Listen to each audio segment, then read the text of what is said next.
My child, stop what you're doing, be still and listen, because this moment will not return unchanged. You have reached a point where hesitation is no longer harmless and silence is no longer neutral. What you are about to hear is not another suggestion, not another nudge, but this is your final confirmation, the moment where knowing must become choosing. I am speaking now because time, alignment, and readiness have converged. What you decide next will shape what follows, and your spirit already recognizes the weight of this truth. Listen before you scroll, before you doubt, before you distract yourself again. This moment is not accidental. You feel the weight in your chest even as you read these words, because deep within you, you already know I am speaking. I have been speaking. I have not been quiet, and I have not turned away. You are not forgotten, overlooked, or misaligned beyond redemption. I have been reaching for you in ways both gentle and persistent, and now I am addressing you directly, because this moment demands clarity. You keep wondering why the same thoughts return, why the same inner nudges refuse to leave you alone, why certain questions echo in your spirit even when everything around you seems normal. It is because I have been calling you, patiently and intentionally, again and again. You say you are confused, but confusion is not what you are experiencing. What you are feeling is recognition. You recognize my voice even when you resist it. You recognize truth even when it unsettles you. I have spoken through stillness that made you uncomfortable, through delays that forced you to slow down, through doors that closed without explanation, and through moments when peace left the moment you tried to move in the wrong direction.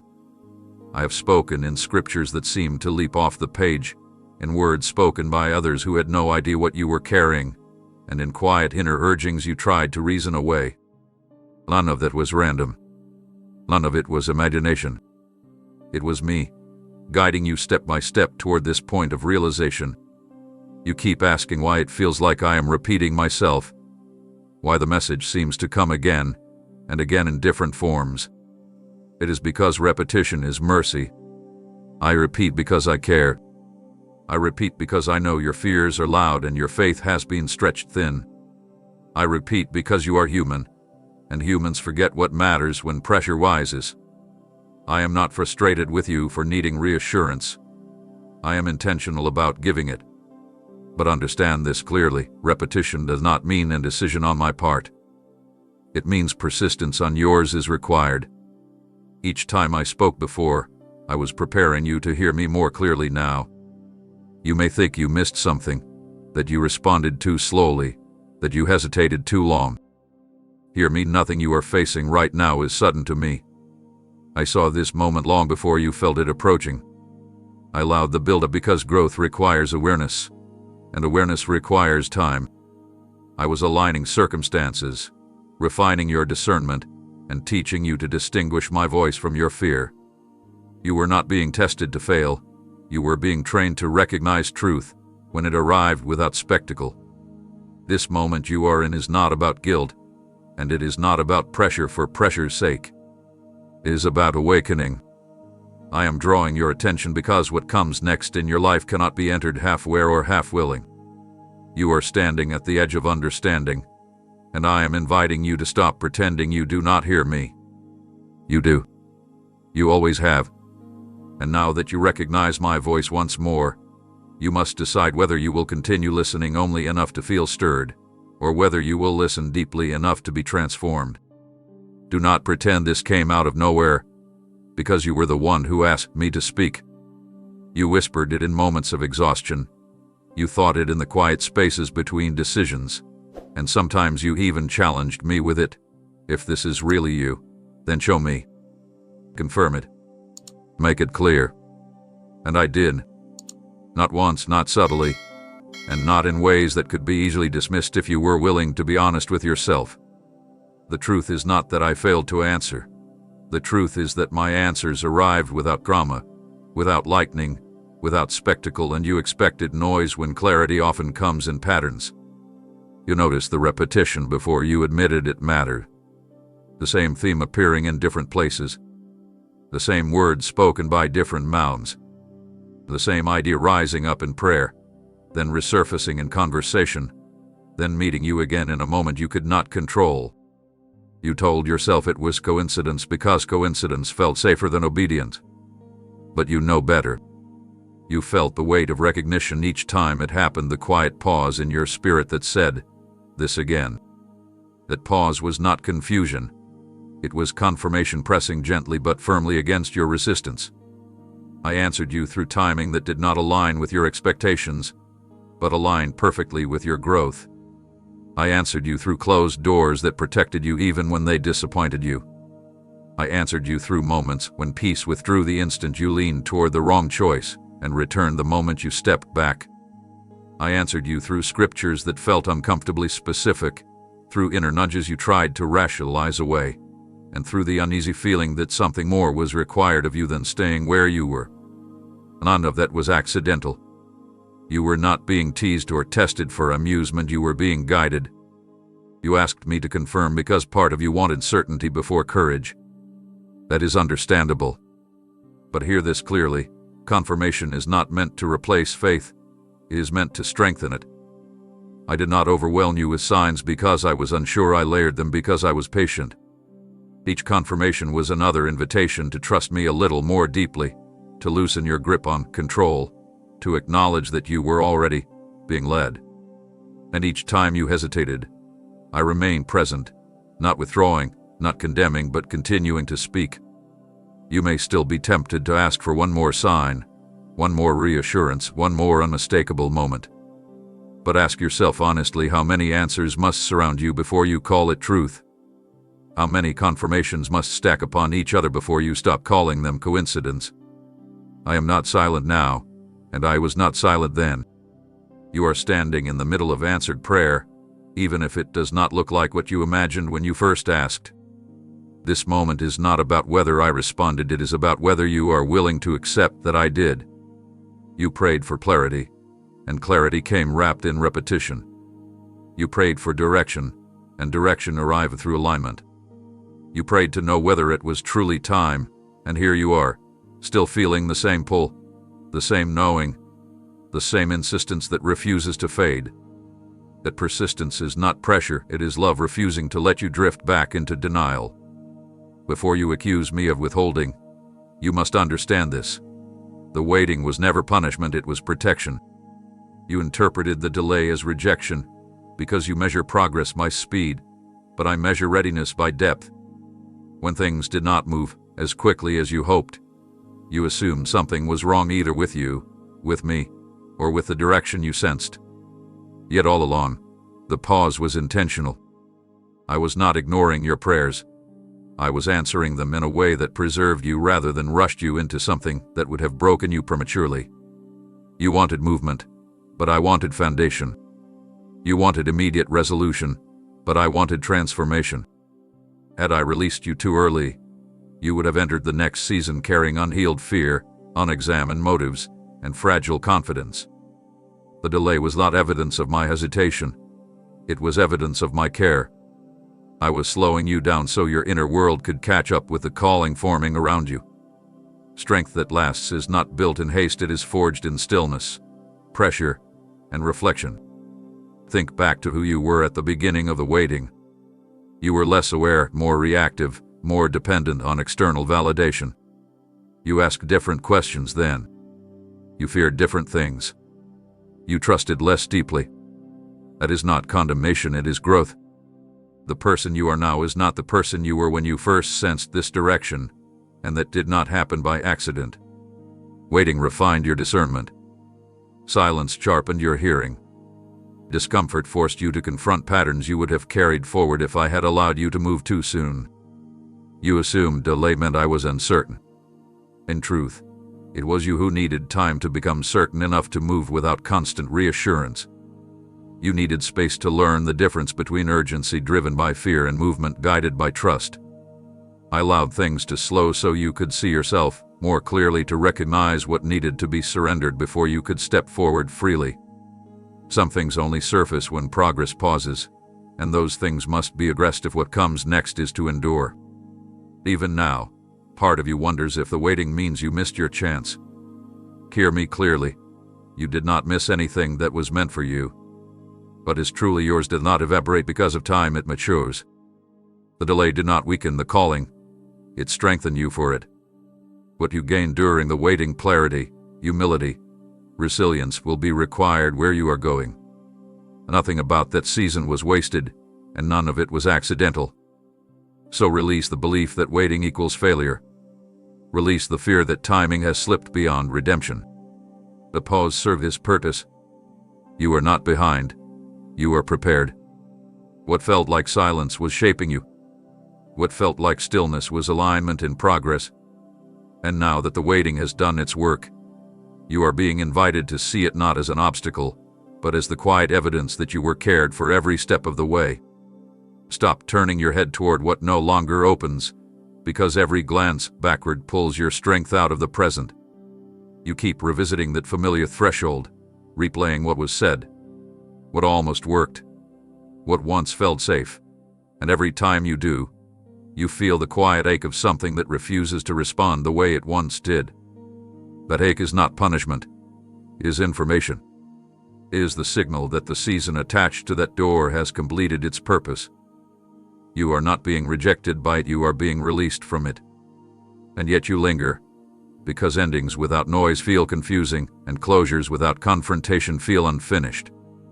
But hear me clearly, I do not always close doors with drama.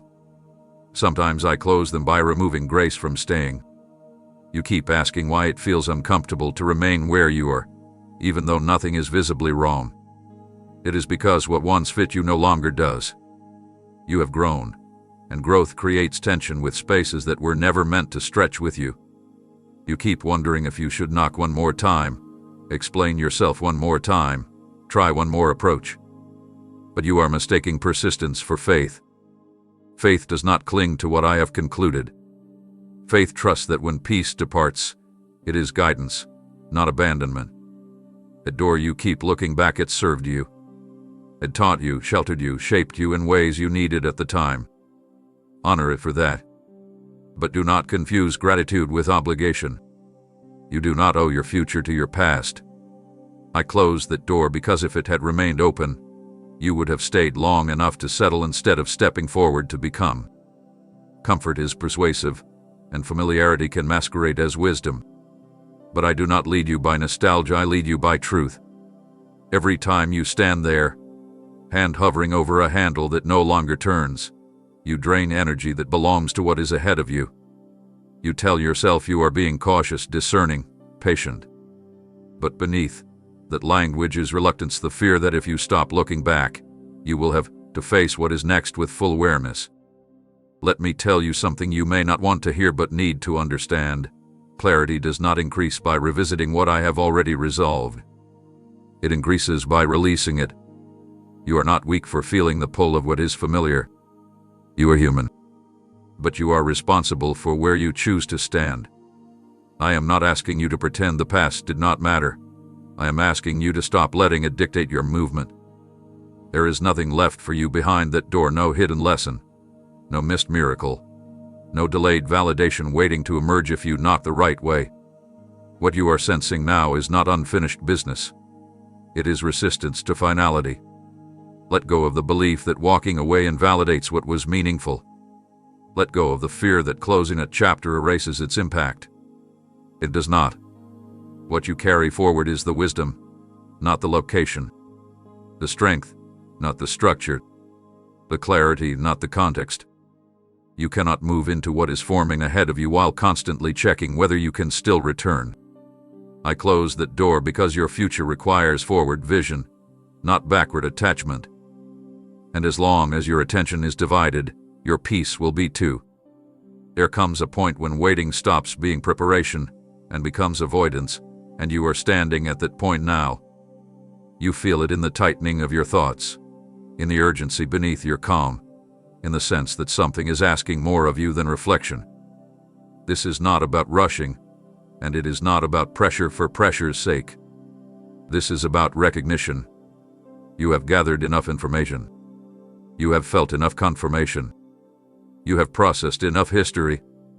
Now you are being asked to choose, not because I am forcing you, but because the season demands movement. You keep telling yourself you need more time, but time is no longer the missing piece. Courage is. You have learned, you have healed, you have grown. The questions you are asking now are not about direction. They are about cost. You are weighing what obedience might disrupt, what stepping forward might expose, what choosing might require you to release. That hesitation is understandable, but it is no longer neutral. Indecision has consequences just as real as action. Standing still may feel safer, but it quietly shapes a future built on delay. This is the moment where responsibility shifts. Up until now, I carried much of the weight guiding, protecting, preparing, allowing space for your uncertainty. But there are seasons where guidance must meet consent. I will not drag you into alignment. I will not coerce your trust. I respect your agency too much for that. But understand this: not choosing is still a choice. And remaining undecided in a moment that requires decision will leave you feeling divided, restless, and internally strained. You are not being asked to see the entire path only to step onto it. You are not being asked to feel fearless only to move despite the fear. Faith does not eliminate uncertainty. It prioritizes trust over control. Right now, control is what you are clinging to, because control allows you to delay commitment while telling yourself you are being wise. But wisdom recognizes when enough has been revealed. And enough has been revealed. Of is how the tension has changed. Earlier, uncertainty felt heavy but tolerable. Now it feels sharp, intrusive, persistent. That is because the season has shifted. What once felt like patience now feels like resistance. What once felt like reflection now feels like stagnation. You cannot remain here without cost. Your spirit was not designed to hover indefinitely between possibilities. It was designed to move with intention. I am not standing on the other side of this decision with condemnation. I am standing there with provision, growth, and a deeper sense of alignment than you have known before. But I will not pretend the step is small. It matters. And that is why you feel the weight of it. Decisions that shape destiny are rarely quiet. They stir discomfort because they require surrender. So here you are, not rushed, not abandoned, not uninformed, but invited. Invited to step out of the safe ambiguity of maybe and into the clarity of yes. Invited to trust what you already know. Invited to move forward without waiting for perfect conditions that will never arrive. This is the moment you must decide, not because time is running out, but because alignment is calling and it will not whisper forever. Let us be honest now, because pretending otherwise is costing you clarity. Fear has been the last thing standing between you and movement. Not confusion. Not lack of information. Not even lack of ability. Fear. Quiet fear. Rational fear. Disguised fear, the kind that speaks in reasonable language and calls itself wisdom. You have learned how to cloak it well. You tell yourself you are being careful, responsible, patient. But underneath those words is the same trembling question: what if I step forward and lose something I cannot get back? That question hath been sitting with you longer than you admit, shaping your hesitation while pretending to protect you. Fear does not always shout. Often it whispers. It whispers about reputation, about stability, about the opinions of people whose voices grow louder the closer you get to change. It whispers about past failures and imagined futures, reminding you of moments you stumbled as if they define what will happen next. You listen to it longer than you realize because it sounds practical. But practicality without courage becomes a cage. And that is where you have been living safe, functional, and quietly constrained. You think fear means something is wrong with the direction. Sometimes fear simply means something matters. Fear shows up strongest when the step ahead carries weight, when the choice alters identity, when comfort is no longer guaranteed. If fear alone determined direction, you would never grow, never risk, never deepen. Fear hath been allowed to speak because you assumed it deserved authority. It does not. Fear is information, not instruction. Notice how fear appears only at the edge of obedience. It did not trouble you when you stayed still. It did not disturb you when you delayed. It rose when you began to consider action. That timing is not accidental. Fear thrives on proximity to change. It tightens its grip when you near commitment, hoping you will retreat just enough to remain undecided. It does not need to defeat you, it only needs to stall you. You are not weak for feeling afraid. You are human. But you are mistaken if you believe fear disqualifies you from moving forward. Courage is not the absence of fear. It is the decision that fear will not lead. You keep waiting to feel ready, but readiness is not a feeling, it is a choice. The longer you wait for fear to disappear, the longer you remain immobile. Fear does not dissolve through contemplation. It loosens through movement. Ask yourself what fear is truly protecting. Is it your peace or your comfort? Is it your future or your familiarity? Fear will always argue for preservation over purpose. It will always suggest that what you have is safer than what you are being called toward, even when what you have is quietly draining you. And if you listen long enough, fear will convince you that staying small is humility and staying silent is wisdom. It is not. You do not need to conquer fear to proceed. You need to stop negotiating with it. Fear does not deserve the final word. It has already taken enough of your time. This moment is asking you to acknowledge fear without obeying it, to feel the trembling without letting it steer. Because the step you are being invited to take is not beyond your capacity, it is beyond your comfort. And those two things are not the same. Understand this clearly, because it will explain much of what you have been feeling. I do not wrestle comfort out of your hands, I wait for you to release it. Comfort is subtle. It does not announce itself as an obstacle. It presents itself as safety, predictability, control. It convinces you that maintaining equilibrium is the same as maintaining health.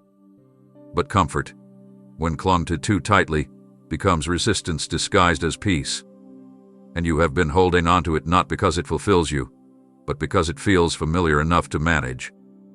You want clarity without disruption, direction without cost, growth without discomfort. But those things rarely coexist. Comfort resists expansion. It prefers known boundaries, even when those boundaries limit your potential. You keep asking why movement feels stalled, why the sense of calling feels heavy instead of energizing. It is because comfort has become your reference point. And when comfort leads, obedience feels like loss instead of alignment. I will not compete with comfort by shouting louder, forcing circumstances, or making staying unbearable. That is not how trust is built. I will not drag you out of what you refuse to release. I respect your autonomy too deeply for manipulation. Instead, I allow comfort to reveal itself over time by showing you its limitations, by letting restlessness grow, by allowing the quiet dissatisfaction you keep trying to ignore. That discomfort is not cruelty. It is clarity emerging. You have noticed it already. The routines that once steadied you now feel hollow. The stability you defended now feels strangely fragile. What once gave reassurance now gives restlessness. That is because comfort has completed its role. It served you when you needed healing, grounding, recovery. But it cannot lead you where growth requires vulnerability. Comfort is a season, not a destination. You fear that releasing comfort means chaos. It does not. It means transition. It means trusting something other than familiarity to hold you steady. It means allowing yourself to be shaped rather than sheltered. You are not being asked to leap blindly, you are being asked to loosen your grip. To admit that what feels safe may no longer be what is right. To recognize that staying comfortable has quietly cost you momentum. I am not asking you to despise comfort. I am asking you to stop worshiping it. Comfort is a gift when it supports growth. It becomes an idol when it replaces obedience. And idols demand preservation at the expense of purpose. That is why you feel tension when you consider moving forward. You sense the trade-off. You cannot keep everything the same and still step into what is forming ahead of you. Release does not mean recklessness. It means willingness. It means saying, I am open to discomfort if it leads to alignment. It means trusting that you will not be abandoned the moment you step beyond what you can control. Comfort promises certainty. Growth offers meaning. And meaning is what your spirit has been craving beneath all the careful planning and delayed decisions. I will not compete with your comfort because this step must be chosen, not forced. What you are being invited into requires trust, not pressure. When you are ready to release what numbs your restlessness instead of healing it, movement will begin naturally. Until then, comfort will keep you steady but stagnant. And you were not created to remain still forever, you were created to become. And now, proceed with the next 2 message points. Develop each message point into a single, well-developed paragraph of up to 500 words. Take extra care to strictly adhere to the word count. Each message must be no less than 500 words. Writing slightly more than 500 words is acceptable, but never below. Start each message with a powerful hook that immediately captures attention. The overall tone should sound as though you godlike roleplay-like theme, metaphorical, not literal, but it is understood to be a creative representation rather than a literal divine message. Are personally speaking and delivering these messages. Write in a you-focused, conversational style, directly addressing the listener as you, so it feels like a personal one-on-one conversation between you and the listener. Do not restart or conclude between messages. Instead, make each one feel like a continuation of the previous message, as if the conversation never paused. Ensure the overall flow remains deep, meaningful, and emotionally engaging, extending the message in a way that feels spiritually rich and connected. Also, give me message point no in the heading.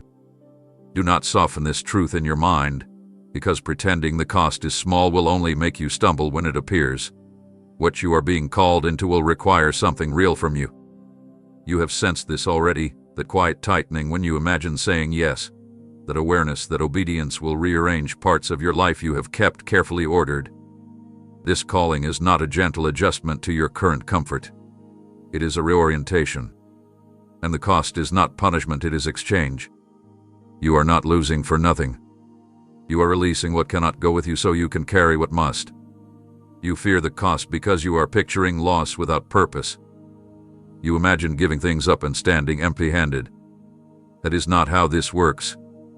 Cost does not mean abandonment. It means prioritization. It means deciding what matters most when everything cannot come along. Some things will fall away not because they are evil, but because they are incompatible with who you are becoming. Certain habits, identities, relationships, and expectations cannot survive the next season not because they failed, but because they were seasonal. You are especially hesitant because some of what may be required looks good on the surface. It has history. It has familiarity. It has people attached to it whose approval matters to you. That is what makes the cost feel sharp. You are not being asked to walk away from nothing, you are being asked to walk away from what once made sense. And that is always harder. But understand this. What made sense then was aligned with who you were then. Alignment must be renewed as growth occurs. You worry about reputation, how this decision might look, how it might be misunderstood, how people might reinterpret your past or question your motives. Let them. Clarity is not built on consensus. You cannot live faithfully while constantly negotiating with the expectations of others. The more significant the calling, the more likely it will be misunderstood by those who only see the surface. If everyone approves, you will be tempted to perform rather than obey. You also fear the cost of familiarity, the loss of routines that keep you grounded, environments that feel predictable, roles where you know how to succeed. Familiarity is comforting because it reduces risk, but it also limits growth. You are not being asked to despise what you know. You are being asked not to let it define the limits of your future. What is ahead will stretch you, and stretching always feels like loss before it feels like expansion. Hear this carefully. The cost will never be greater than the value of what you gain. But the gain will not always be immediately visible.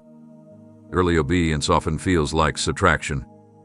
Fulfillment often comes later, quietly, after alignment settles and purpose deepens. If you measure the decision only by what leaves your hands, you will miss what enters your life through the open space. You are not weak for counting the cost. That is wisdom. But do not let the awareness of cost become the excuse for delay. What is being asked of you is honest surrender, not reckless sacrifice. and surrender always precedes transformation. The cost confirms the weight of the calling. If it were small, it would not require much of you. But this matters. And because it matters, it will ask something meaningful in return. Accept this now, because resisting it will only deepen your frustration later. Not everyone is meant to understand what you are being called to do. You keep hoping that if you explain it the right way, choose the right words, or wait for the right moment, the people around you will suddenly see what you see and feel what you feel. But some clarity is private by design. If everyone understood, you would lean on their agreement instead of your own conviction. And this path cannot be sustained on borrowed confidence. Misunderstanding is not a sign you are wrong. Often, it is evidence that the calling is specific. You are hearing something others are not because it was not meant for them. They are not failing you by questioning your direction. They are simply operating from a different assignment, a different perspective, a different level of proximity. Expecting them to validate what they were never meant to carry will only leave you feeling unseen and resentful. You may already be noticing it: the subtle shifts in conversations, the cautious advice wrapped in concern, the raised eyebrows disguised as care. Some will try to protect you from risk because they love you, but love does not always equal insight. Others will resist your change because it confronts their own stagnation. And some will quietly pull away because your movement reminds them of steps they did not take. None of that means you are abandoning them. It means you are growing. You are tempted to delay obedience until you receive reassurance from the people whose opinions matter most to you. But understand this: seeking permission from those who cannot see the full picture will keep you bound to their limitations. You do not need to be reckless or dismissive. You do need to be anchored. Respect does not require agreement, and love does not require validation. There will be moments when misunderstanding feels lonely. That loneliness is not absence, it is space. Space for discernment to deepen. Space for your dependence to shift inward rather than outward. Space for your identity to be clarified apart from applause. If everyone stayed close, you would be tempted to perform. Distance protects authenticity. Do not waste energy trying to convince people who are committed to misunderstanding. Explanation has limits. Clarity comes from alignment, not argument. Those who are meant to walk with you will adjust over time. Those who are not will drift.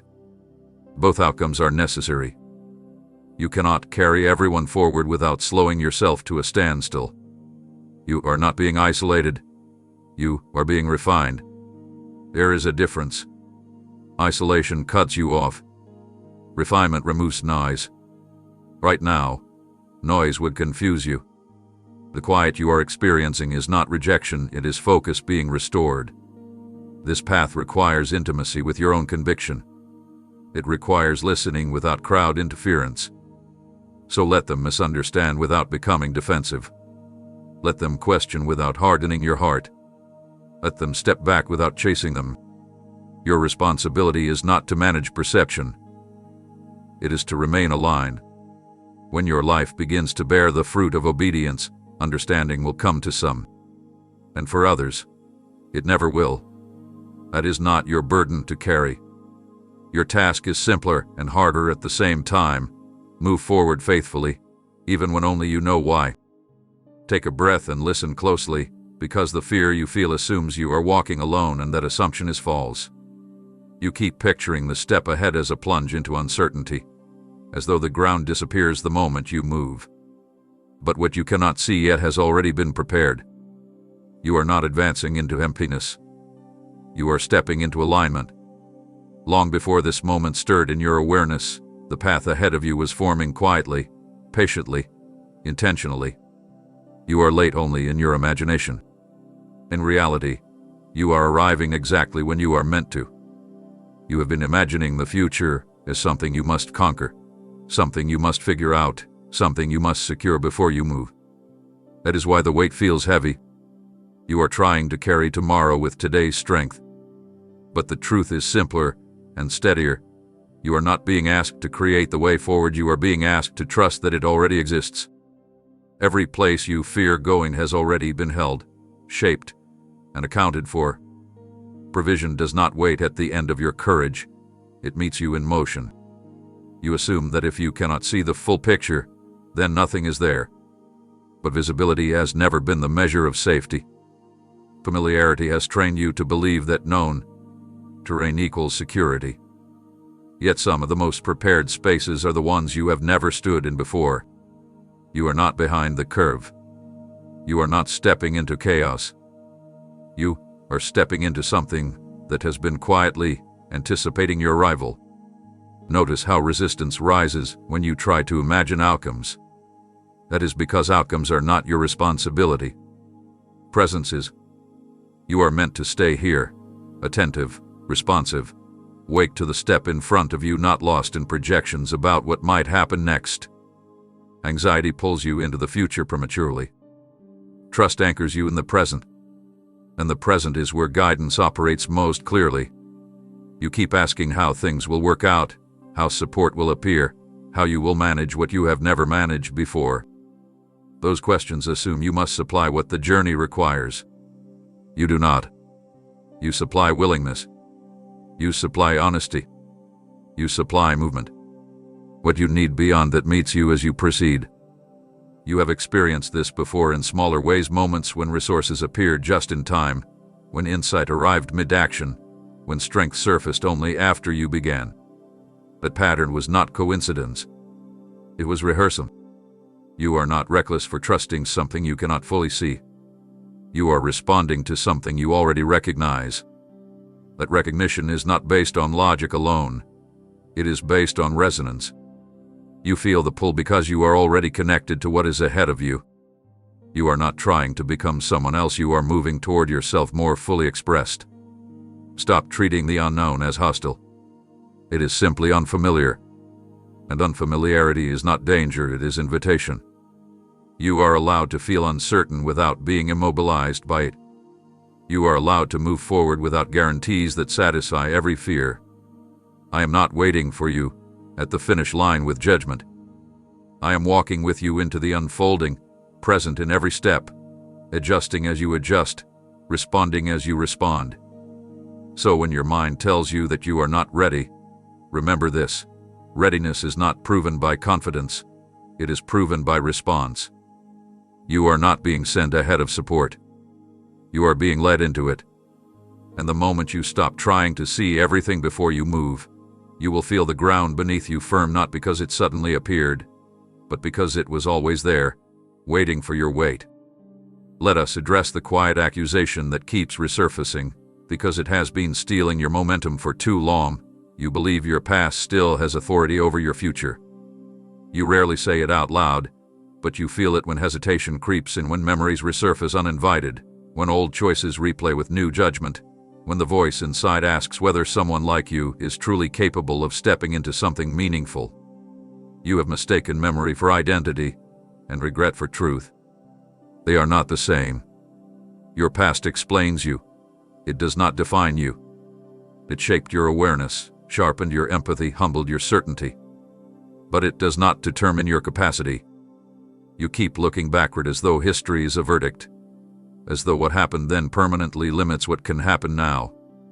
But growth is not linear, and worth is not erased by failure. If the past had the power you fear it does, transformation would be impossible. Yet here you are, changed, reflective, more honest than you once were. That alone tells you the story is still being written. You are especially hard on yourself because you remember what others do not.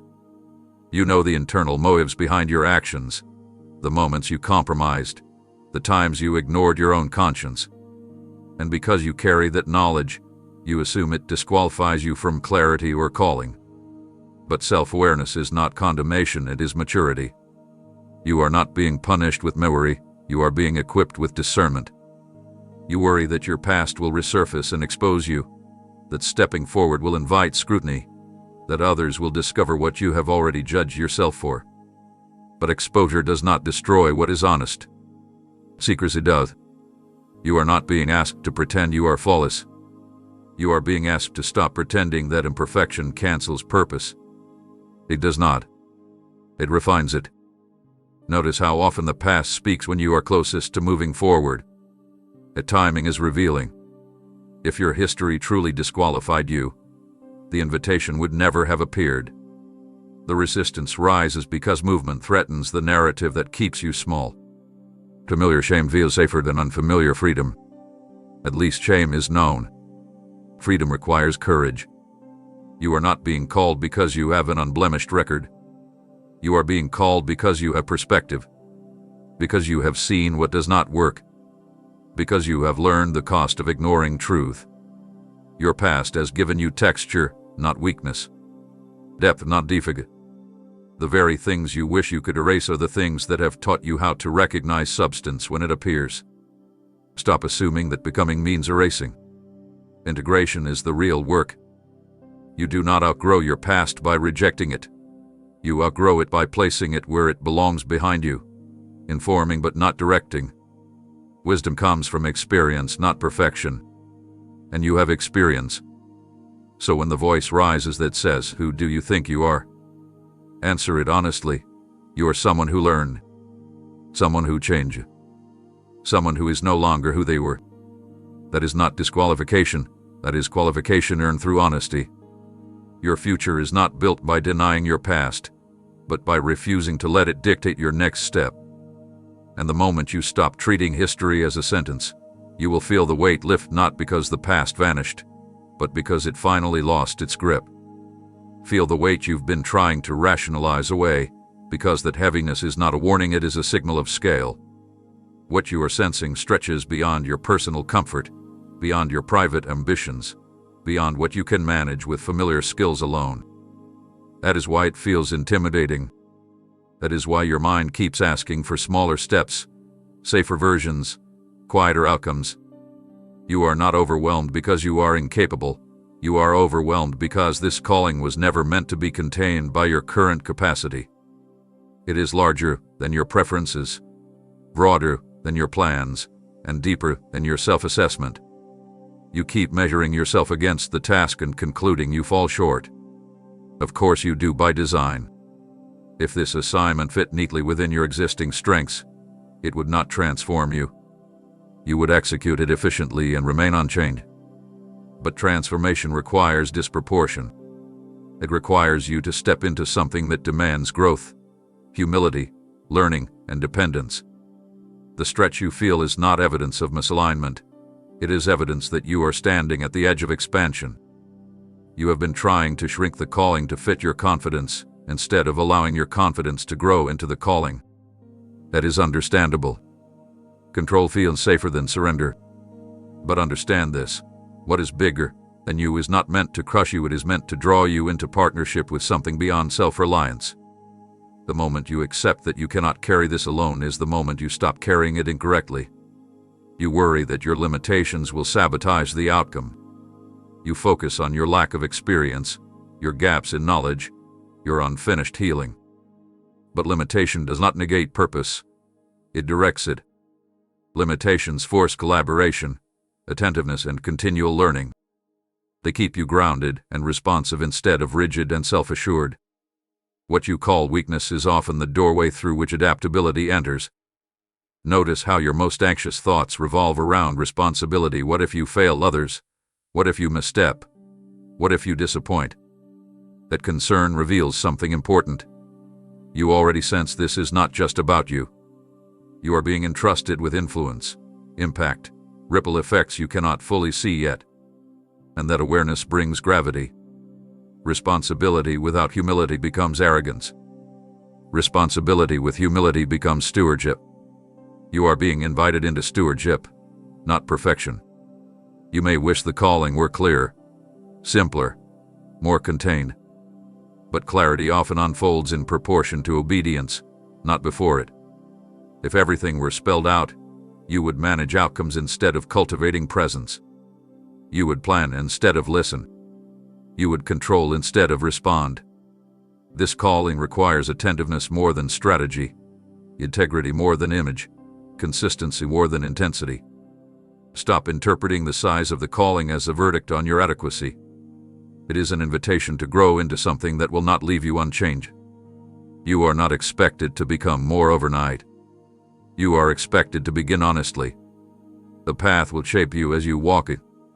Strength will be built in motion, not anticipation. Let go of the fantasy that you must become someone else before you begin. Becoming happens through beginning. The calling is bigger than you so that you will expand, not so that you will retreat. And as you allow yourself to be stretched rather than intimidated, you will discover that what felt overwhelming was actually drawing out capacities you did not know you possessed. Pay attention to the urgency you've been feeling beneath your calm, because it is not anxiety, it is timing speaking. There are moments when reflection is appropriate, when patience deepens wisdom, when waiting aligns the inner world with the outer invitation. You have lived in those moments, but there is a shift now, and you feel it. The questions have stopped evolving. The confirmations have stopped accumulating. What remains is a steady pressure that does not escalate with panic but persists with clarity. That persistence is not demanding speed, it is demanding response. You keep telling yourself that waiting a little longer will bring more certainty. But the truth is, additional time is no longer producing new insight, it is producing repetition. The same thoughts circle. The same internal nudges return. The same tension resurfaces. That is how you know the season has changed. When waiting ceases to clarify and begins to stagnate, movement becomes the next form of obedience. This does not mean you are late. It means the window is open. Timing is not about clocks. It is about alignment. There are seasons when opportunities respond readily to movement and seasons when they resist it. You are in a season of responsiveness. It is why delay feels heavier now than it did before. It is not because you are failing, it is because the environment around you is ready for engagement. You fear that moving now will be rushed, that stepping forward will be impulsive. But urgency and haste are not the same. Haste is driven by fear of missing out. Urgency is driven by awareness of readiness. You are not being pushed. You are being invited at a moment when conditions support growth. The internal resistance you feel is not a signal to stop, it is the friction that occurs when momentum begins to build. Understand this carefully. Windows do not close with punishment. They close with neutrality. If you wait long enough, the energy that surrounds this calling will dissipate, not because it was taken from you, but because timing shifted. What could have been met with flow will require more force later. What could have been nurtured gently will demand resilience instead. The invitation remains, but the ease changes. You have been given enough space to become honest with yourself. You know what this is asking. You know what it costs. You know what it disrupts. You also know what it promises. The balance has tipped. What once required patience now requires courage. Continuing to wait will not protect you from discomfort, it will simply trade one kind of discomfort for another. This moment is not asking you to abandon discernment. It is asking you to trust that discernment has already done its work. You are not choosing blindly. You are choosing consciously. And conscious choice carries responsibility. Responsibility always feels heavier than possibility. The weight is not meant to scare you, it is meant to steady you. Time is no longer flexible because you are no longer unsure. You may still feel afraid, but fear is not uncertainty. Fear is the body's response to meaningful change. Do not confuse sensation with signal. The signal is steady. The invitation is clear. The moment is present. You do not need to hurry, but you do need to move. Because what is being offered now is alignment with momentum. And momentum, once missed, must be rebuilt. Step while the ground responds. Answer while the clarity holds. This is not pressure, it is precision. If you pause right now, you will recognize the truth you keep circling. You already know. Not in a dramatic, thunderous way, not with every question silenced, but in the steady, unmistakable knowing that has refused to leave you alone. You keep asking for one more confirmation because asking feels safer than acting. It feels responsible, spiritual, patient. But beneath that request is a quieter motive, the hope that if you wait long enough, the responsibility of choice might dissolve on its own. It will not. What you call discernment has completed its work. What remains is consent. You have received confirmation through consistency. The message did not change. The pull did not weaken. The inner alignment did not disappear. Instead, it grew more familiar, more persistent, more difficult to ignore. That is how truth behaves when it has been recognized. It does not shout louder. It simply stays. And the longer it stays, the clearer it becomes that it is not asking to be verified, it is asking to be honored. Every time you ask for another sign, you are not seeking information. You are postponing responsibility. You are hoping for certainty that removes risk, reassurance that eliminates vulnerability. But certainty of that kind is illusion. It does not exist in any meaningful transition. If it did, growth would never require trust. You would simply follow instructions without transformation. That is not how becoming works. Notice how the confirmations you once asked for now feel repetitive rather than enlightening. That shift matters. Early confirmation builds awareness.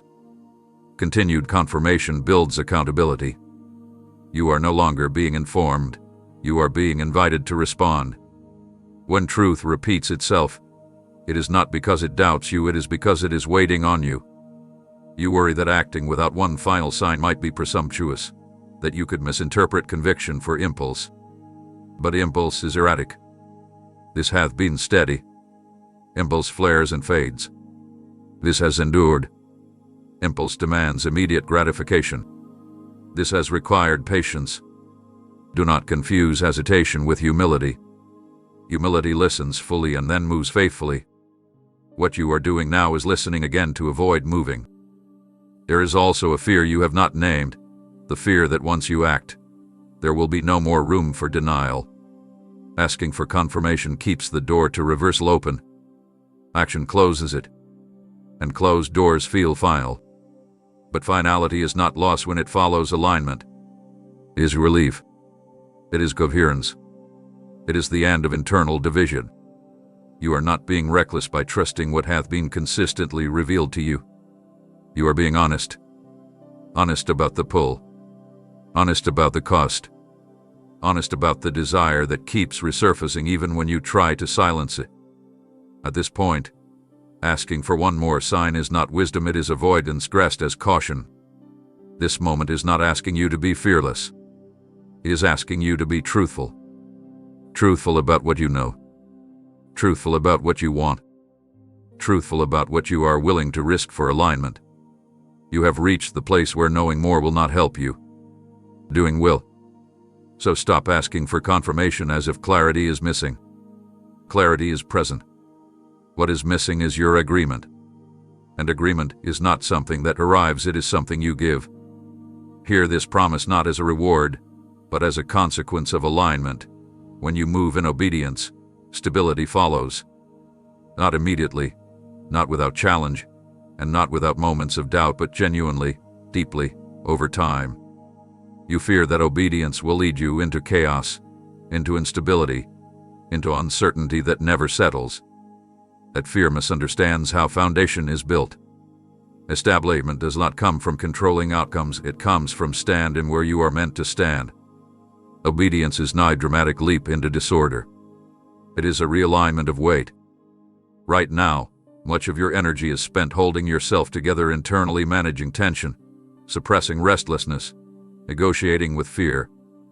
That effort feels normal because you have been doing it for so long. But it is exhausting. When you move into alignment, that internal strain begins to release. The energy you once used to resist becomes energy you can use to build. Establishment is not the absence of difficulty, it is the presence of coherence. When your actions match your convictions, when your direction matches your discernment, your inner world stabilizes. You stop second-guessing every decision. You stop splitting yourself between what you know and what you do. That integrity becomes an anchor. It does not make storms disappear, but it keeps you steady within them. You worry that obedience will expose you, that once you step forward, you will be seen before you are ready. But establishment is not exposure. It is grounding. You grow roots as you move, not before. You do not need to feel established to begin, you become established by beginning. Strength is cumulative. Confidence is built through repetition. Stability grows through sustained alignment, not through waiting for perfect conditions. There will be moments when obedience feels fragile, when the ground seems softer than you expected. That does not mean you made the wrong choice. New ground always feels different underfoot. What matters is not how it feels at first, but whether it holds. And it will. Because you are not standing on impulse, you are standing on conviction refined by time. You also fear that obedience will demand constant intensity, that you will have to maintain a heightened state of courage forever. You will not. Obedience initiates movement. Consistency establishes rhythm. What begins as a brave step becomes a steady walk. What feels demanding now becomes natural as alignment settles. You are not signing up for perpetual strain, you are entering a process that leads toward integration. Establishment does not mean you will never question again. It means questions will no longer paralyze you. It does not mean fear disappears. It means fear no longer dictates direction. You will still need wisdom, still need reflection, still need adjustment. But you will be moving from a place of groundedness rather than hesitation. So do not imagine obedience as a cliff. Imagine it as a foundation being laid beneath you as you step forward. Each act of alignment adds weight, depth, permanence. You are not losing stability by moving, you are finding it. And once you are established, you will look back and realize that what you feared was collapse was actually construction happening beneath your feet, one faithful step at a time. Do not misunderstand this moment as a threat, because it is not one, it is a mirror. You have quietly wondered what happens if you do nothing, if you choose comfort over courage, if you decide that staying where you are is easier than stepping into what is being asked of you. Let me be clear without harshness. The world will not collapse if you refuse. Life will continue. Days will pass. You will remain capable, functional, even respected. I do not withdraw presence out of spite, and I do not diminish worth because of hesitation. But refusal carries its own consequences, not imposed from outside, but generated from within. If you refuse, the calling does not vanish. It becomes background noise. It turns into restlessness you cannot name, dissatisfaction you cannot solve, questions that surface in quiet moments and retreat when you are busy. You will tell yourself you chose peace, but what you will feel is numbness. Not dramatic pain, something subtler. The sense that you are slightly out of place in your own life. That is not punishment. That is misalignment expressing itself honestly. You will become skilled at explaining your decision. You will develop reasonable narratives, timing, responsibility, practicality. None of those explanations will be false. They will simply be incomplete. And because they are incomplete, they will not fully settle your spirit. You may even succeed by many measures, but success without alignment creates a peculiar fatigue. It looks stable on the outside and feels strained on the inside. You fear that refusal protects you from loss. In reality, it trades visible risk for invisible erosion. What erodes first is clarity, the sharpness of conviction. The urgency softens into familiarity. The sense of invitation becomes a memory rather than a presence. Over time, you will wonder when you stopped feeling fully engaged with your own becoming. There will not be a single moment to point to, only a gradual drifting away from the edge where growth once waited. I do not force obedience, because forced obedience does not transform, it only conforms. If you refuse, you will not be rejected, but you will remain unsettled, because your inner world was designed to move in response to truth, not to store it indefinitely. Truth held without response becomes weight, and weight, when carried too long without purpose, becomes burden. This is not about losing favor or standing. It is about forfeiting momentum. Momentum is fragile. It builds through alignment and dissipates through delay. You can always rebuild it later, but rebuilding requires more energy than maintaining flow. What could have unfolded naturally will require effort. What could have been supported gently will demand resilience. The invitation remains, whether Gandhi and Jane. Understand this clearly. Refusal does not mean you are wrong or broken. It means you chose safety over expansion. That choice is yours to make. But do not confuse neutrality with peace. Peace accompanies alignment. Avoidance produces quiet tension. You will feel it when you are still, when distractions fade, when the question returns, what if I had stepped forward when I knew it mattered? This moment is honest because it allows you to see both paths without coercion. One path leads through courage into coherence.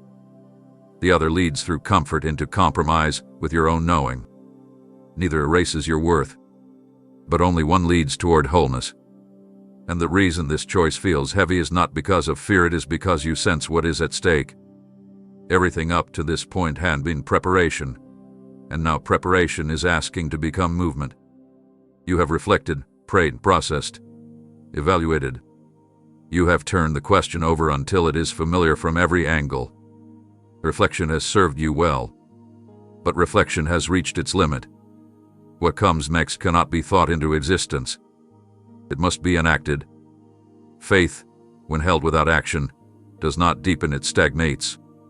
And you are feeling that stagnation now as tension. Action does not mean dramatic gestures or irreversible leaps. Action means alignment made visible. It means letting what you believe begin to shape what you do. It means taking the next honest step instead of waiting for the entire staircase to appear. You have been waiting for certainty that removes risk, but faith does not function that way. Faith accepts risk without surrendering direction. It moves while questions remain. You worry that acting without complete clarity could lead to mistakes. It might. Growth involves correction, but inaction guarantees stasis. The fear of misstep has kept you still longer than uncertainty ever could. You have mistaken caution for wisdom. Wisdom knows when to move even without guarantees. Action clarifies what contemplation cannot. Once you move, feedback emerges. You begin to see what aligns and what does not. Adjustments become possible. New information appears. Support surfaces. Action invites response from the environment that thought alone cannot access. This is how paths reveal themselves, not through imagining, but through engagement. You have been treating faith as something internal, private, safe. But faith is meant to be embodied. It is meant to change posture, habits, conversations, priorities. When faith remains internal, it becomes fragile, easily shaken by doubt. When faith is enacted, it gains weight. It becomes something you can stand on rather than something you merely hold. Do not confuse small steps with insignificant ones. The smallest action taken in alignment carries more power than the grandest intention left unrealized. You are not being asked to finish the journey. You are being asked to begin it honestly. Beginning is where resistance concentrates because beginning disrupts patterns. Once you move, momentum assists you. You may still feel fear as you act. That does not mean you are acting without faith. It means you are acting with it. Faith does not remove fear. It moves alongside it without allowing it to steer. Courage is not loud confidence, it is quiet follow-through. Notice how your body responds when you imagine action compared to when you imagine delay. There is tension in both, but only one contains energy. The other contains heaviness. Energy signals life. Heaviness signals compression. Trust the energy. It does not promise ease, but it promises movement. This is where faith becomes real, not in the conclusions you draw, but in the steps you take. You have believed enough to arrive here. Now belief is asking to be expressed. Let it move your feet. Let it shape your choices. Let it interrupt your routines. Because faith that remains abstract will eventually feel hollow. Faith that moves will transform you as it unfolds. Let this truth settle into you now, because it directly confronts the fear that keeps you calculating instead of moving. Provision does not arrive before obedience, it travels with it. You have been trying to stockpile certainty, resources, reassurance, and strength before taking the step you know you must take. You want to feel fully equipped before you begin. But what you are really asking for is control disguised as preparation. Control promises safety. Trust invites growth. And growth is what this moment is designed to produce. You keep asking how you will manage, how you will sustain yourself, how you will handle what you have never handled before. Those questions assume you must carry the full weight of the journey from the start. You do not. You are meant to carry only today. Tomorrow brings its own reinforcement. Strength is not deposited all at once. It is distributed along the way. If it were given upfront, you would rely on supply rather than relationship. You would move independently rather than attentively. You have already lived this pattern without naming it. There were moments in your past when you stepped forward without full assurance and discovered that clarity met you mid-motion. Support appeared once you asked. Confidence surfaced once you committed. Insight arrived once you engaged. Those were not exceptions. They were demonstrations. You were being shown how provision works not as a static guarantee, but as a responsive presence. You fear that proceeding without visible provision is irresponsible. But responsibility is not measured by certainty. It is measured by faithfulness to what you know is true. You are not ignoring reality, you are responding to it. Reality is not only what you can see, it includes what you sense, discern, and recognize as a line. Acting on alignment is not reckless, it is coherent. Provision does not always look like excess. Often it looks like enough. Enough energy for the day. Enough insight for the next decision. Enough support to continue. Enough peace to rest at night. You want abundance in advance. But abundance grows through stewardship, not anticipation. You are being asked to trust that what you need will meet you when you need it, not because you deserve it, but because the path itself is sustained by movement. You also fear making a move that requires others to respond to support you, adjust to you, or believe in you. That vulnerability feels risky. But collaboration is part of provision. You are not meant to do this alone, and you are not meant to preemptively solve what is designed to be shared. Asking, receiving, adapting, these are not signs of weakness. They are expressions of humility, and humility attracts support. Notice how stillness has begun to drain you while the idea of movement energizes you, even if it scares you. That energy is not imagination. It is momentum waiting to be activated. When you move, you step into a current that carries you farther than you could carry yourself. When you stand still, that current flows past you. Do not demand proof before participation. Proof follows participation. You do not need to see the entire supply chain, you need to trust the next step. As you proceed, you will find that what once seemed scarce becomes sufficient, and what once felt overwhelming becomes manageable. Not because the task shrank, but because your capacity expanded. So stop asking how everything will work out before you begin. Begin and discover how things work out as you go. That is how provision has always functioned, not as a promise you inspect, but as a presence you experience. Do not underestimate the reach of your decision, because what you do next will not remain contained within you. You have been framing this moment as a personal crossroads, a private choice, an individual act of courage or hesitation. It is not that simple. Your movement sends signals. Your stillness sends them too. People are watching you more closely than you realize, not because they judge you, but because they sense something forming around you. And what you choose will give them permission, or denial, in ways you may never fully see. You assume your obedience affects only your life because you feel alone in the decision. But influence does not require an audience to be active. It requires authenticity. When you move in alignment, you model integrity. You demonstrate that conviction can become action, that fear does not have to lead, that growth is possible beyond comfort. That example speaks even when you say nothing. Especially then. There are people connected to you through relationship, proximity, or shared history who are waiting, consciously or unconsciously, to see whether change is survivable. They have their own questions, their own hesitations, their own unspoken longings. When you choose alignment, you answer questions they have not yet found the courage to ask. When you delay, you unintentionally reinforce the belief that staying small is safer than becoming. This is not pressure, it is perspective. You are not responsible for saving anyone. You are responsible for being honest with your own calling. But honesty has ripple effects. Courage spreads quietly. It does not announce itself, it demonstrates itself. And when others see you take a step they were afraid to take, something shifts in them. Possibility becomes tangible. You worry that obedience will disrupt others, that your change will unsettle dynamics, challenge expectations, or create distance. It may. Growth often does. But disruption is not inherently harmful. Stagnation is. When systems adjust around growth, they eventually find healthier balance. When growth is suppressed to preserve comfort, tension accumulates beneath the surface. You may never know how many conversations your decision will influence, how many minds it will open, how many fears it will quietly challenge. That is not your burden to measure.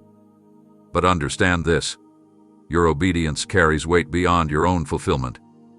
It contributes to an environment where alignment is normalized, where truth is lived rather than discussed, where movement is possible. There is also another side to this reality. If you do not move, others will still be affected. Your hesitation teaches something too. It teaches that conviction can be stored without expression, that truth can be acknowledged without response, that calling can be admired without being answered. That lesson spreads as well. You are not being asked to perform for others. You are being asked to lead by being real. Leadership does not begin with position. It begins with coherence. When your inner knowing and outer action align, people feel it. They trust it. They are drawn to it. So do not shrink your decision to the size of your fear. Expand it to the scale of its impact. You are not just choosing a direction, you are setting a tone. And whether you intend to or not, others will follow the example you set. Move with integrity. Move with humility. Move with awareness that your step forward clears a path not just for you, but for those who will one day recognize themselves in your courage. Feel the weight you've been sensing, because it is not pressure meant to crush you, it is responsibility being placed into your hands. You have wondered why this feels heavier than other decisions, why the seriousness of it lingers even when you try to distract yourself. It is because what you are carrying now is not just an idea or a desire, it is an assignment. And assignments are entrusted, not stumbled upon. You are not imagining the significance. You are responding to it. You keep questioning why this was placed before you instead of someone more confident, more qualified, more prepared. But trust is not given to those who feel ready. It is given to those who are willing to grow into what they carry. You were not chosen because you would never struggle. You were entrusted because you would wrestle honestly, reflect deeply, and refuse to treat this lightly. The weight you feel is not a sign you are failing, it is evidence that you understand this matters. This assignment is not about performance. It is about stewardship. You are being asked to tend to something carefully, to move with intention rather than impulse, to stay awake to the consequences of your choices. It is why you feel the need to be precise, to be sincere, to be aligned. Carelessness would have felt easier. You are feeling weight because you care, and that care is essential to what comes next. You fear that carrying this means you cannot falter, that trust implies perfection. It does not. Trust implies honesty. It implies responsiveness. It implies the courage to adjust when necessary and the humility to learn as you go. You are not being asked to be flawless. You are being asked to be faithful to the process. Faithfulness includes rest, recalibration, and sometimes admitting you need help. Notice how this assignment has already begun shaping you. You are more reflective, more attentive, more aware of your motives. That shaping did not wait for your final decision, it began the moment you took this seriously. That is what trust does. It draws maturity out of you before results ever appear. You are becoming someone who can carry this not because you have arrived, but because you are willing to be shaped. You may wish the assignment were clearer, more defined, easier to explain. But clarity will come through engagement, not abstraction. Some responsibilities reveal their contours only when you begin carrying them. If everything were outlined in advance, you would rely on structure instead of discernment. Discernment is what this assignment requires most. Understand this. Being trusted does not mean you are alone. It means you are respected enough to be given agency. You are being allowed to participate, not merely follow instructions. That participation is what makes this meaningful. You are not a vessel to be filled and set aside. You are a collaborator in motion. You are also not being rushed. Trust does not demand speed. It demands sincerity. Take the step you know is yours to take. Stay present. Stay honest. Stay connected to the reason you said yes. When the weight feels heavy, remember this: weight indicates value. No one entrusts something insignificant with care. So stop questioning whether you deserve this assignment and start asking how you will steward it. You were not handed this accidentally. You were trusted because you would take it seriously. And that seriousness, your willingness to carry the weight without turning it into fear, is what will allow this assignment to grow into something that not only shapes you, but serves far beyond you. Do not confuse peace with ease, because what comes after your decision will not feel effortless, but it will feel settled. Right now, your inner world is crowded with tension, negotiation, and second-guessing. You have grown used to that noise, so much so that you think peace means the absence of difficulty. It does not. Peace means the absence of division. And division is what you have been living with, knowing one thing inwardly while doing another outwardly. When you decide, something shifts immediately, even if circumstances do not. The constant internal debate quiets. The repeated questioning loosens its grip. You stop waking up with the same unresolved thoughts cycling through your mind. That is peace. Not relief from challenge, but relief from fragmentation. You become whole in your direction, even while the path ahead still requires effort. You fear that deciding will increase pressure, that commitment will trap you in expectations you cannot meet. But indecision has already been pressuring you more than action ever will. Indecision consumes energy without producing movement. Decision channels energy towards something constructive. The moment you choose, your energy stops leaking into doubt and begins gathering into focus. Peace does not mean you will never feel afraid again. It means fear will no longer argue with your values. It will sit in the back seat instead of grabbing the wheel. You will still feel the stretch of growth, the uncertainty of new terrain, the vulnerability of being seen. But those sensations will be held within a larger sense of rightness. You will know why you are doing what you are doing, even on hard days. That knowing steadies you. You have been trying to achieve peace by resolving every variable before moving. That strategy has failed you because peace is not the product of certainty, it is the product of alignment. Alignment comes from choosing congruence between what you know and what you do.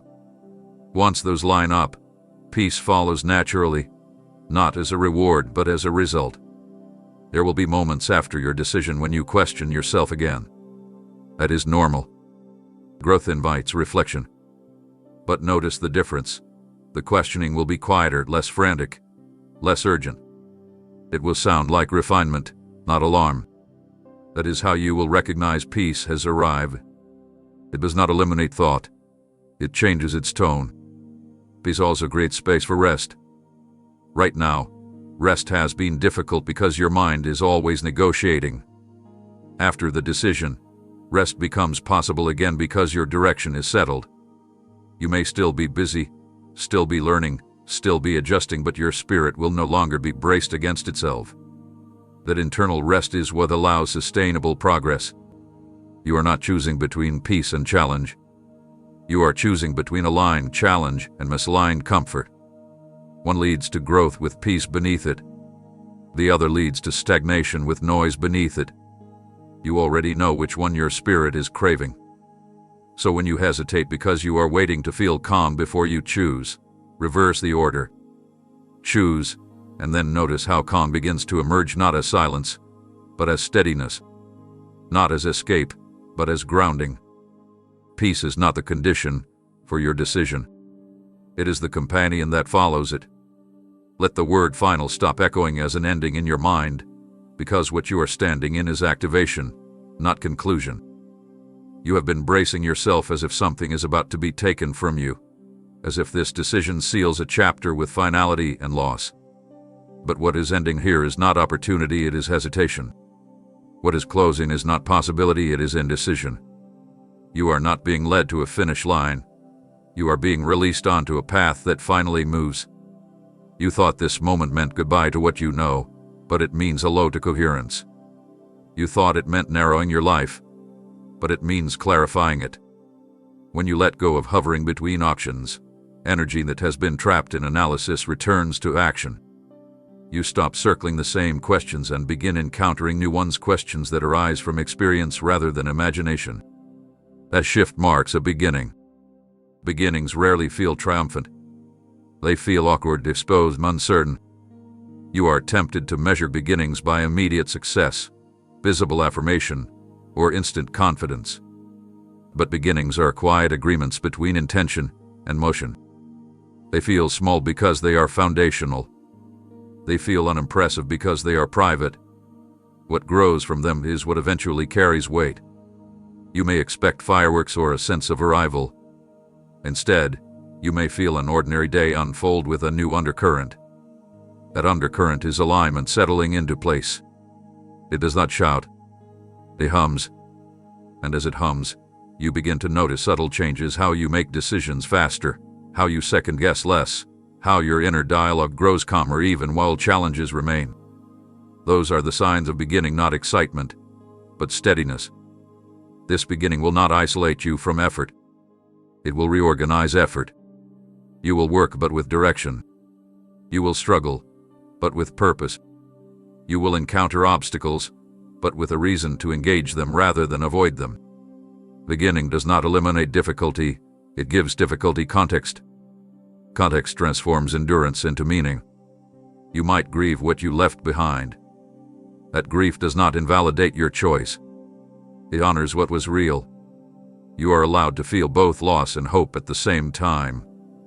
Beginnings often hold that paradox. What matters is not whether you feel perfectly ready, but whether you feel honest. Honesty is the soil in which beginnings take root. Do not rush to label what comes next. Let it reveal itself. Let your identity expand naturally rather than being forced into a title. Beginnings thrive on curiosity more than certainty. Stay attentive. Stay teachable. Stay responsive to the small adjustments that guide you deeper into alignment. You will be tempted to look for proof that you chose correctly. Proof will come, but not all at once. It will come through resilience you did not expect, through doors that open because you moved, through relationships that meet you where you are rather than where you were. Proof accumulates as you proceed. So stop standing as if something has ended and start walking as if something has started, because it has. This is the beginning of congruence, of movement, of becoming more fully who you sensed you could be. The chapter did not close to leave you empty. It closed to let you step forward without looking back. Hear this with clarity, not pressure, because this is not a command shouted from above, it is a truth meeting you where you stand. Everything you have wrestled with, questioned, delayed, and revisited has led you here, not to a dramatic ultimatum, but to a quiet, unmistakable recognition. You know what this is. You know what it asks. And you know that waiting for something louder would only be another way to avoid responding to what is already clear. This is your final confirmation, not because nothing else could ever be said, but because nothing else needs to be. The confirmations have accumulated. The repetition has done its work. The resistance has revealed its source. The longing has stayed. The tension has shuggled. All the signals point in the same direction, not with force, but with consistency. Consistency is how truth announces itself when it respects your freedom. You have been hoping for a sign that removes choice. You will not receive one. Choice is the point. Agency is the gift. You are being trusted to respond not because you are certain, but because you are aware. Awareness carries responsibility. Responsibility invites action.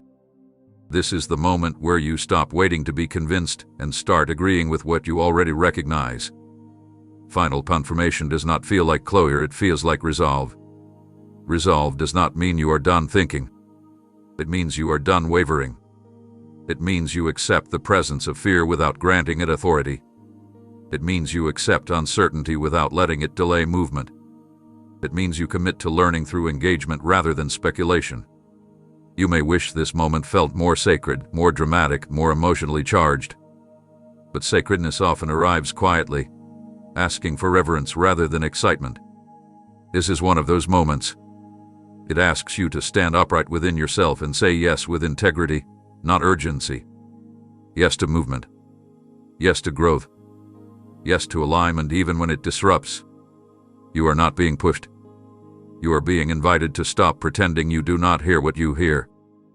The invitation will not chase you forever, not because it disappears, but because you eventually must decide whether to carry it forward or set it down.